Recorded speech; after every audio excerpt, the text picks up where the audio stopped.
Now, with COVID cases dipping at least slightly in India, are we ready to reopen schools? Dr. Randeep Guleria, AIIMS chief, says it's time to open up schools, but in a staggered way. The AIIMS director spoke exclusively to India Today and said that children are deprived. Schools are key for wholesome development of our kids. This was the AIIMS director's pitch to suggest that it could be time for children to get off online classes and slowly get back to schools. The AIIMS chief, who's also part of the COVID task force, said that we could reopen schools if we plan it well and ensure that there's effective surveillance in place. Laying down a roadmap for reopening schools, he said places with positivity rates of below 5% can look to slowly open up.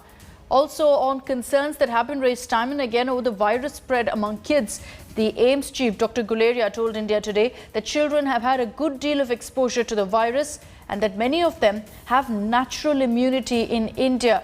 He's also highlighted, as far as the vaccination process is concerned, that COVAXIN's trial for vaccines for children have so far been encouraging. And my colleague Sneha Murdani spoke to AIIMS director Dr. Randeep Guleria. Here's what he said exactly on reopening schools. So I'm one who is a proponent that we should work on a strategy for opening up schools because of multiple reasons.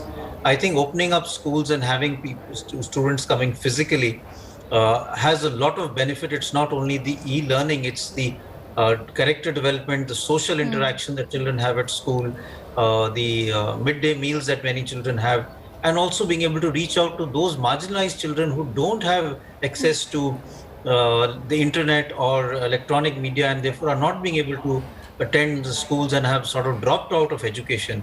We need to develop a strategy that all of them can come back to the education system, and that's why physical classes should start. We need to have a mechanism, like you said, where the positivity rate is low. We can look at schools, half the school on one day and half on the other day, do some screening tests when the children come, have some good ventilation, and also data is emerging that children already have good degree of antibodies. So where the infection rate is low, we may try and open up schools gradually and see whether it works with good surveillance. So if the cases rise, we can always close the schools down again.